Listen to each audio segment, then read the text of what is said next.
Why do you hate Mohammed so much? Because here's one of the reasons. Well, it's basically if Islam were reintroduced, we'd have sexual slavery, we'd have sex with young girls. That's Sharia. That's Sharia. Having sex with young girls is Sharia.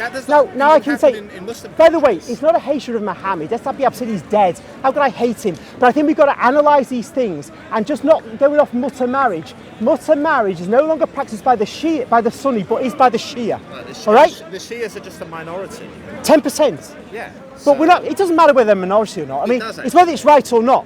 It's whether the majority of Muslims agree that that's right or wrong, and the majority of Muslims will say that mutter marriage is wrong. But then they've got to base it theologically. So, for example, Muhammad was practicing mutter in his lifetime. After him, here's the thing. Here's the thing. But the Sahaba were practicing it. Abu Bakr practiced it. Uthman, it was a one-off thing that happened. It was sanctioned by them, and it was ended. I think it may have been ended by Uthman. I don't know the details, but the problem is, see, look, you don't know either. None of the Sahaba were prophets. It was ended after Muhammad died. Therefore, there has no basis for ending it. That's why the Shia can carry on doing it. Yeah, because they're not on the right path. They're deviants. That's yeah, of course, you say that, and I'm not here to get into an argument between you and them. The majority of Muslims will say that Shias are not practicing Islam properly. But Shias will say that's true of you. Yeah, but it would be like like the SSPX saying that the Pope is not. But it wouldn't because they're a minority. They could be right. It's nothing to do with. Here's an example, a good example. Back in the 4th century, during the Arian crisis, Saint Jerome said the world groaned and woke up to find itself Arian.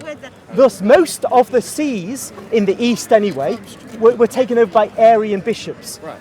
And that's where they believed Jesus was a god. Yeah, and he not was, God. There was a time when the Son was not. So therefore, we have a moment where a majority seem to be following that for us a heresy. Right, and that was only for a particular period of time. Bye-bye, dear. Bye-bye.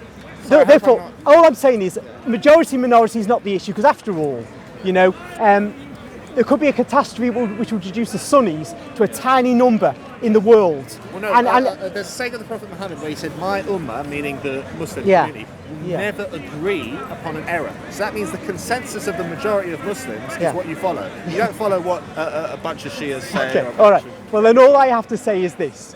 If Muhammad had abolished mutter in his lifetime, that would theologically justify what the Sunnis are saying. But if they were practicing mutter when given that what I'm going to have to do is to get you the hadith, which show that the rightly guided caliphs did not abolish it until after Abu Bakr didn't abolish it. Shias might believe that. I'm not sure.